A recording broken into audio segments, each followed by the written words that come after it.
Hello guys, it's me, Greed here.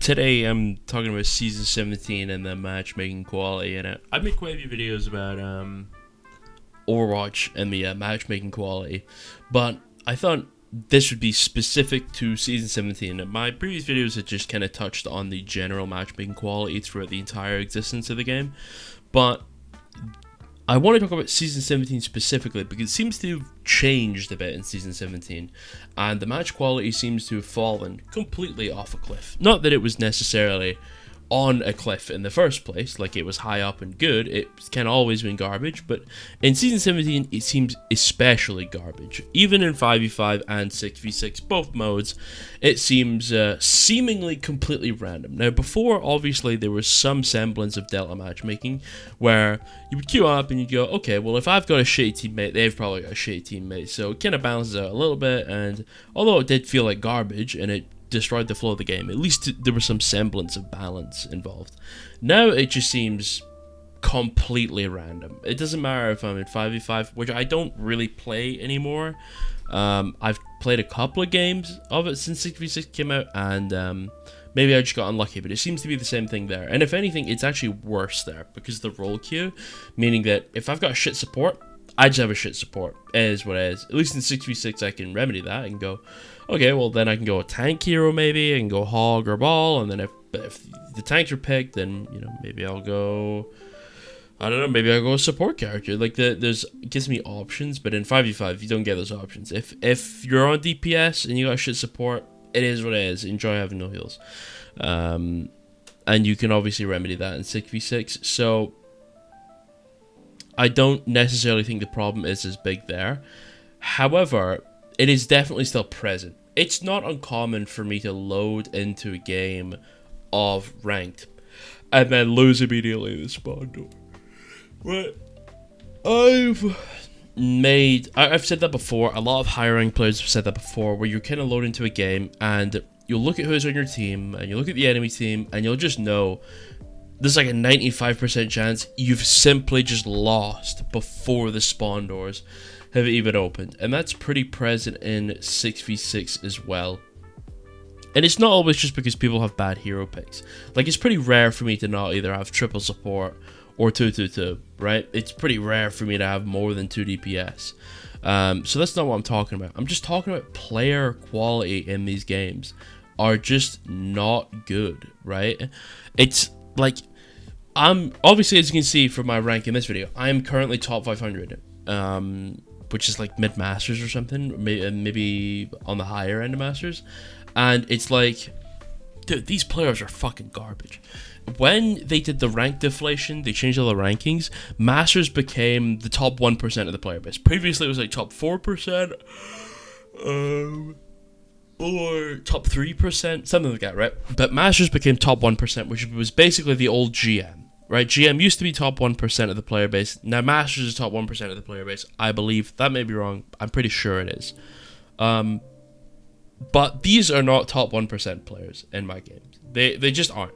I think what's happened is, over time, the game has bled so many players that a Masters game of Overwatch, the top 1%, is like an old high plat low diamond game. And then obviously some of those really high ranked players are still around, and they'll be playing the game, or for whatever reason they're in Masters, or, you know, I don't know, right? It doesn't really matter why, but it will be like, you'll load in and everyone in the game will be Masters or high diamond, right about the same rank, and then you've got like one Sojourn who's like never missed a shot in his life and he's 65-1, and you've got an Ana player who's got 1 elim, 200 damage in 15 minutes, and he's died 22 times. Do you know what I mean? It's like, how are these people both in the same game?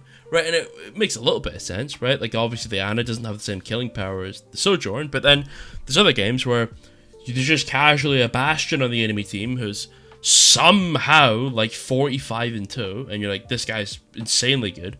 And then you've got an Orisa player who doesn't know what their cooldowns do, and they've died 15 times in in 12 minutes, and they just don't know what's going on, and they're terrible, and they're not killing anything, and you're like, how is it that these two players have made it to the same rank? There's obviously a skill disparity here, or even just between the same roles. You'll see two people on Ryan. You'll see one Ryan that blocks every shatter. Now this happens pretty frequently, right? I've had games on Ryan where I'll block literally every single shatter. I'll gap him in every way. I'll counter pin every single charge. I'll pin him every charge. I'll block every shatter, but I'll land every shatter of my own, right? I'll kill him endlessly. I'll get more swing up time than him. I get more shield up time than him. I'm gapping the fuck out of this guy. But we're losing. And I'm like, that's weird. Why is this? Maybe I'm not doing as well as I think I'm doing, and then we end up losing. I'm like, damn, I thought I played quite well. Let's check the replay, right? And I've coached the game for a long time. I know how to analyze these games. I know how to look at it. I'm not the greatest coach in the world. I'm not the best at analyzing things. I miss things, obviously.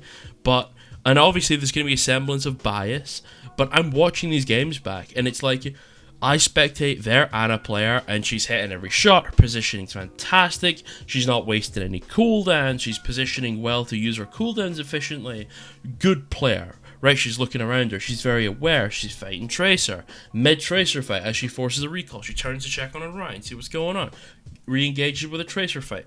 Is looping around the environment, trying to get away. Trying to cut the angle from the Tracer. Force the blink usage. I'm like, this guy's very good. And then I look at my Ana player, and he shoots 2 bullets and then reloads. He's throwing nade at the fucking Reinhardt shield. He's just randomly shooting sleep from 300 meters away into a crowd of people hoping it hits someone. He doesn't know how to quickscope. Like, you know what I mean? It's like the skill disparity in these games is fucking insane.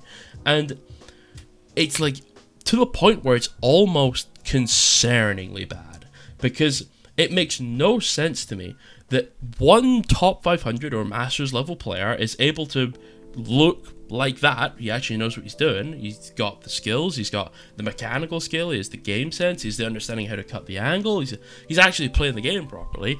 And then you've got like someone that, if I had to guess their rank, I'd say, dude, this guy's maybe plat, probably gold. And it's like, again, obviously I'm going to be biased to some degree because I lost, so I'm going to assume he's worse than he actually is, or maybe he had a bad game, or whatever it may be, right?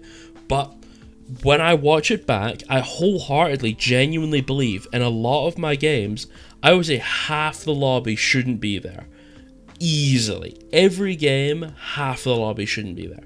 And it just comes down to, and honestly, the balance of the game is so bad right now, and there's so little carry potential outside of playing like burst damage one-shot characters like Widow and Freya and so on, that the game hardly comes down to skill, and it more so comes down to which team has less shit players on it just wins, right? You can basically troll a game, and as long as the enemy team has more shit players than you do, it doesn't really matter. It's not really a big deal, right? And that is a scary thing to have in the game, right? And obviously that's existed before Season 17 to some degree, and I've complained about it before, but it seems as though in Season 17, the actual skill discrepancy within the same ranks is absolutely insane, right? Like, I'd expect this in gold, right? The widest rank in the game, the biggest rank in the game, contains the most amount of players, right? You'd think, oh, this gold player is way better than that gold player. Kind of makes sense. It's the average rank. You're going to get stuff like that. But we're in the top 1% of the player base right now, based purely on rank, okay? If Masters is top 1% and Old GM is top 1%, we're basically in Old GM at this point. Technically speaking. Not entirely, but technically. And you'd think, what is a GM level player actually capable of? Well, they're going to know how to play Ana efficiently. They should know how to use their cooldowns. They should know how to hit their shots. They should know basic 1v1 chemistry. They should know how to play with their teammates. They should, like, even the most bare bones basic shit should be easy for these players. But then, when I'm queuing into them, I'm like, I don't know, dog. And listen, the majority of the time, I'm just going to say it's support players. The majority of the time, the support players are the shit ones.